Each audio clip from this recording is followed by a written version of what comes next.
What's going on, guys? And welcome to our video today on decreasing stress as a clinic owner in 2024. And you could be watching this in 2025. This will help you then to decrease stress too. But let's dive into this. Before I do, please hit the like and subscribe button. It helps us to reach more people, to help more people, and to create a bigger impact. So without further ado, let's jump into the video itself.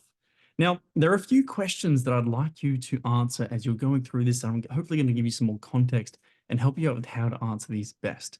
Now, the three questions are, and I've got them written down here. The first one is, what are the things that you focus on that make you feel stressed or overwhelmed? The second one is, what are the things you spend time on that you can't control and you can't influence? And the third one is, what are the things you stress about or feel overwhelmed by that only make you feel this way because you've left them until the last minute? They were things that were important but not urgent, but now they're important and they're urgent, and now they have to be dealt with and they become stressful. Okay, so let's dive into the first question.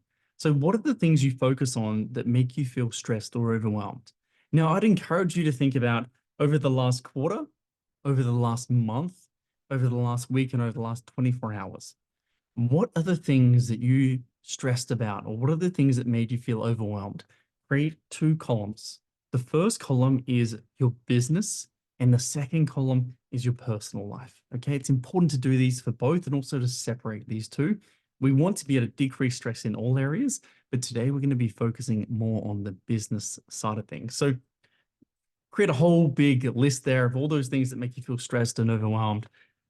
Around this time of year, around the Christmas time, for a lot of clinic owners, it's, do I have enough cash flow to make things work? Is January going to be busy enough? It might be, I've had a lot of sick leave in 2023. What's going to happen in 2024? I might have a few people on holidays at the moment. So if I have another person go off sick, well, then what are we going to do? Write down all the things that make you feel stressed. Okay, stressed or overwhelmed. That's number one. Number two, what are the things you spend time on that you can't control and you can't influence? So what I mean here is, out of the list you've created now, and you should have paused the video and done that, out of the lists, okay, what I'd like you to do is put a little asterisk next to the things, or a little highlight, or whatever it may be, but the things that you can't control and you can't influence. So they're just completely outside of your control.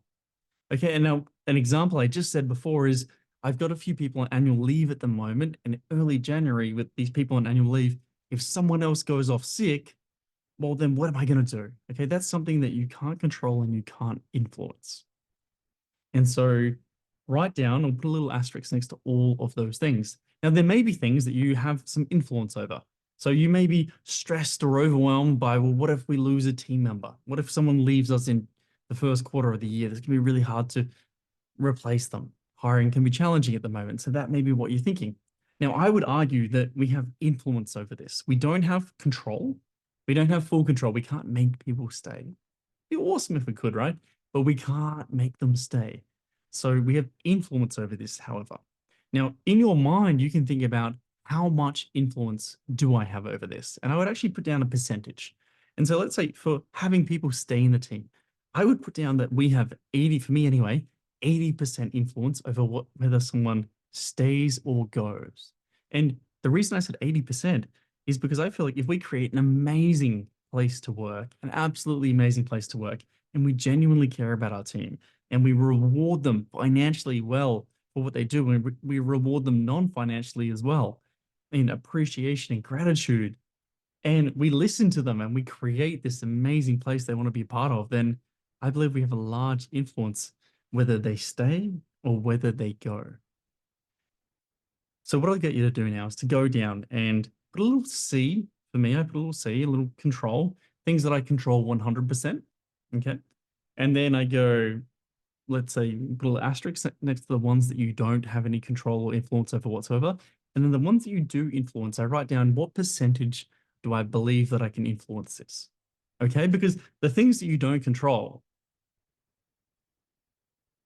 what's the point in thinking about it? If you don't control it and you don't influence it, well, then it's completely outside of your control. And any time, energy, effort, focus spent focusing on that thing it's just a waste of time and energy, and you're just making yourself feel shitty for no reason, really. Because we need to get those out of our focus. And we need to look at, well, what do we control and what do we influence? And if we have 5% influence over an outcome versus 95%, we want to be spending more time thinking about the 95% rather than the 5%. I hope you can see what we're doing here. Is we're sort of prioritizing where should we be spending our focus? Where should we be spending our time? Okay. So you've gone through this. Now, the third question is, what are the things that you stress about or are overwhelmed by that only make you feel that way because you left them until the last minute? So what you'll start to see is, as we've gone through this, we've taken out the things that we don't control and we don't influence. We've put them over there. We're not thinking about them anymore.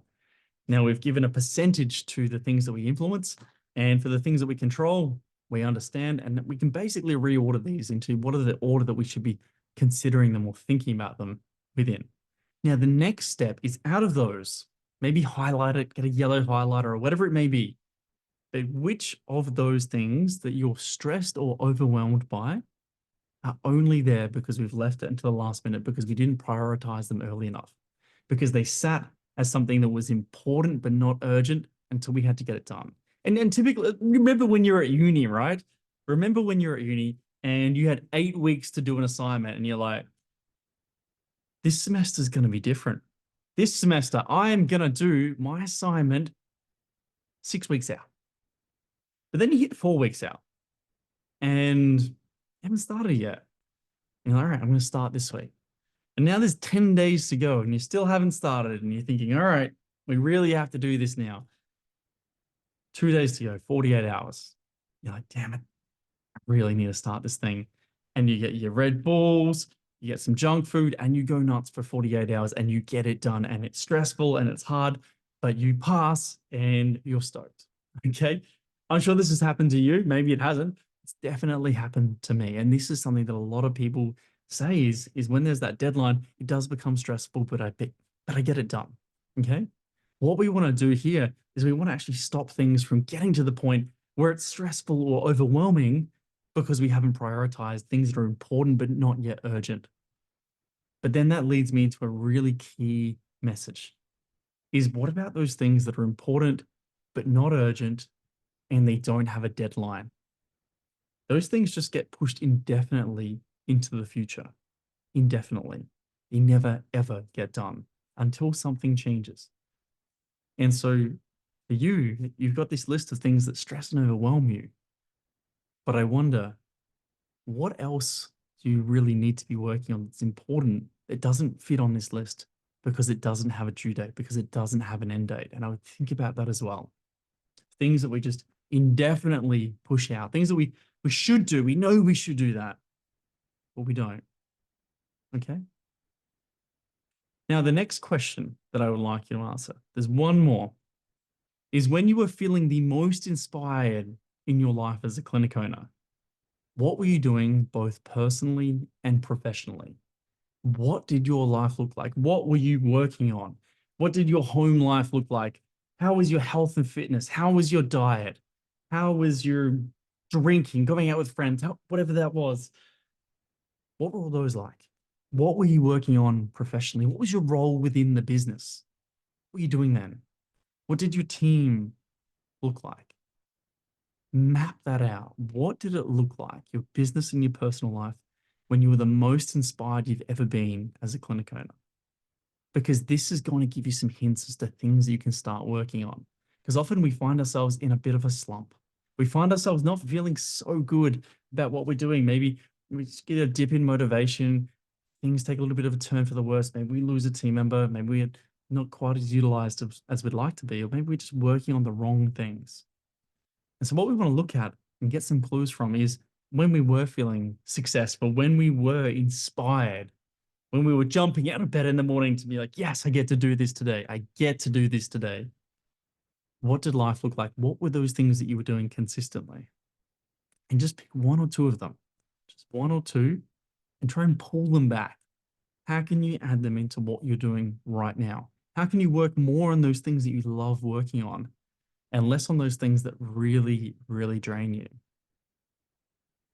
My friends, if you go through and you do this and you take the time to do this properly, I guarantee you at the end of this, you're going to have some revelations.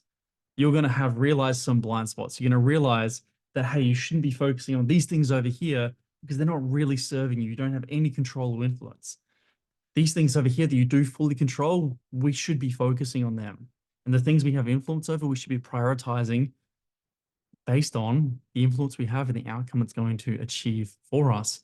And what are those things that we spend way too much time procrastinating that makes them stressful and overwhelming eventually? And how can we prioritize them in the meantime and actually plan our day, our week, our month, and our quarter better to get a better result? And by better result, I mean less stress and less overwhelm, because you didn't get into being a clinic owner because you wanted to be more stressed and more overwhelmed. You wanted a more simple life. You wanted more time freedom. You wanted more financial freedom, and you wanted to love what you do. Now, a goal for you for 2024 should be to make sure that you love what you do, that you're getting time freedom, that you're getting financial freedom, you're seeing a reward for the effort that you put in, and you're enjoying doing it as you do it. All right, my friends, I hope you've enjoyed this lesson. Don't forget, please like and subscribe, and I'll see you in the next video.